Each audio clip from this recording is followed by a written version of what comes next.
Alors, quelles sont les infractions prévues par l'initiative et qui doivent donner lieu à une expulsion?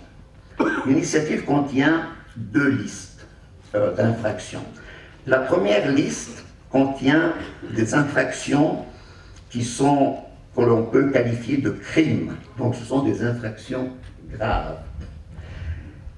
Ici, dans ces cas-là, l'expulsion est assortie d'une interdiction d'entrée d'un minimum de 10 ans. Dans ces cas, l'expulsion doit être prononcée quelle que soit la quotité de la peine infligée. Donc on ne pourrait pas renoncer à l'expulsion, même si la peine infligée est la peine minimale, et cela pose de nouveau un problème au niveau de la proportionnalité. Ce qui est curieux, c'est qu'en plus des crimes habituels, cette première liste mentionne aussi la perception abusive des prestations des assurances sociales. Dans ces cas-là, l'expulsion est obligatoire, automatique, pour un délit qui n'est apparemment pas aussi grave que ça. Alors cette première liste, elle reprend en gros la liste qui est déjà contenue dans la Constitution.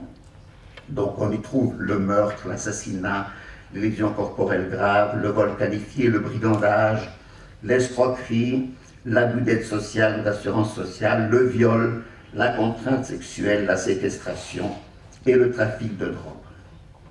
À côté de cette liste, où une infraction seule suffit pour justifier une décision d'expulsion, il y a une deuxième liste, et cette deuxième liste, elle comprend non plus des crimes, mais des délits, donc des infractions moins graves que les crimes.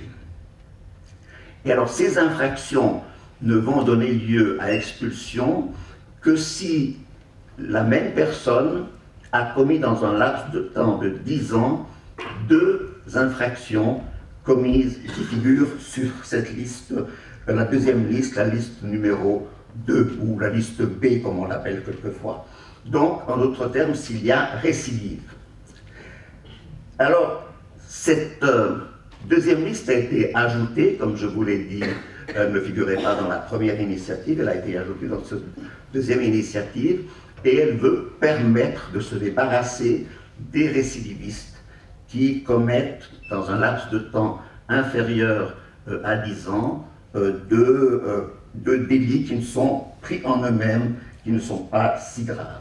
Alors cette liste des délits figurant dans la deuxième liste comprend les lésions corporelles simples, les violences contre les fonctionnaires, les abus sexuels sur les enfants, la participation à des organisations criminelles.